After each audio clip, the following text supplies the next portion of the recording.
Hi guys! It's Sunday, October 8 and andito kami ngayon sa MOA Concert Grounds for the Pepsi Pulse 2023 concert. Siyempre, sinama ko din yung aking BFF kasi gusto ko makita rin niya yung SB19 talaga na mag-perform. Kasi siyempre, ang galing nila, di ba? So, ayan, ang haba ng pila, ang daming tao. Itong nasa right side, tapos ito yung mga nasa left. Sila yung mga walang QR code. I think ha, kung tama yung pagkaalala ko. And then, dito sa left side ng entrance naman, ayan, ito. Hanggang sa paikot yan ng concert grounds, sobrang haba ng pila. Ito yung mga may QR code. Hindi ko sure, baka may nakipila din na walang QR code kasi baka nalilito sila. Pero ayan, sobrang haba ng pila. Ang dami talaga nagpunta. Dumating kami medyo past 3 na pero ang dami pa rin ng tao. Mga 4 PM, ayan, nakapasok na din kami. Mabilis naman, tsaka maayos yung system. So, shoutout sa organizer, ang galing nyo. And then, ito, madaming food stall. So, hindi ka talaga magugutom or mauuhaw. Ayan, ang haba ng pila sa tubig yan. And then, ito, marami ding portable toilet. Tapos yan, may mga activities yan, yung pinipilahan nila. So, ginawa din natin yung mga activities, syempre. Ang saya kaya.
Bongga ni Ninang Pepsi, meron pang pa-fireworks. And in fairness, talagang nag-enjoy din naman kami sa mga activities.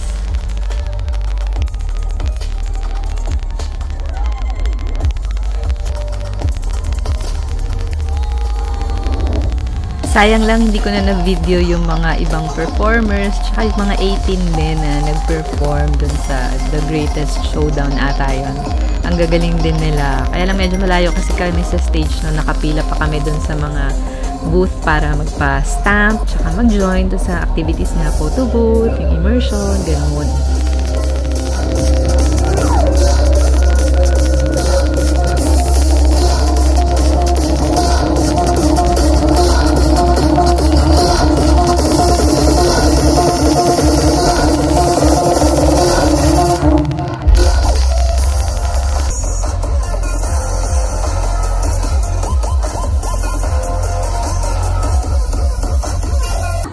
Pinaka-inaabangan ng Pepsi Van! May bago daw silang hinanda para sa inyong lahat. Alright. They are one of the hottest, or sabihin natin, they are the hottest P-pop acts, and they're not stopping.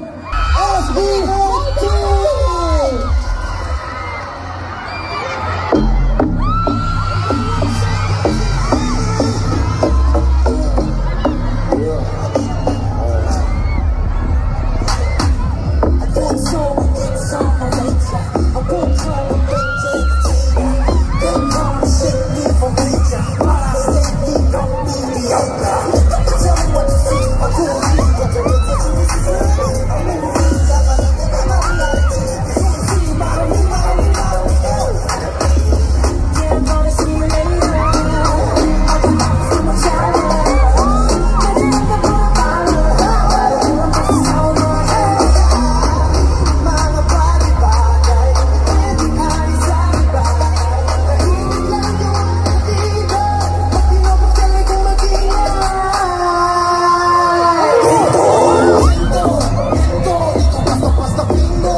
di ba?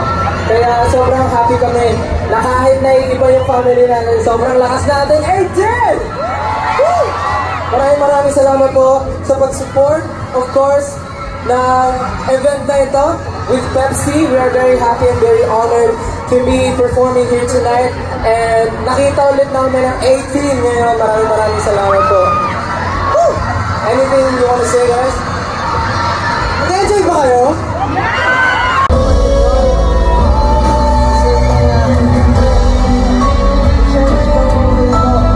Sabay lang mag-change namin habang buhay para natili kayo dito. Pero paano? Hindi tayo nakakilala. Paano hindi tayo nakita?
Bukod sa new era ni Pepsi this October, syempre halatang-halata naman na new era din ni SB19! Let's go! Yeah, thank you so much Pepsi for having us here. Pero October kasi is a month kung saan celebrate din ng SB19 yung anniversary. And ngayong October 2023 is our 5th year na. So, ayun, thank you so much po. Yes, this for applause.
projects together, nadaanan together. Pero new year ng Pepsi ito, we just wanna know how it feels like to be in this new era with Pepsi. Yes! Yes! Ganyan po. Hindi, syempre po, unang-una sa lahat, we're very thankful po kasi alam natin na si Pepsi po is one of the first brands na nakakollaborate namin or one of the projects na malaki nung nagsisimula pa lang po kami. Kaya naabangan namin din or nasubaybayan din namin yung journey ni Pepsi. And ni Pepsi, nasubaybayan din yung journey namin. Kaya maraming salamat po na until now, magkasama pa rin po tayo.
Ayun, uwian na. Salamat kay Ninang Pepsi ulit. And may mga 18 pa na talagang, ayan o, ang tiyaga nila. I think iniintay pa nila yung SB19 na lumabas. Sana nakauwi sila ng maayos.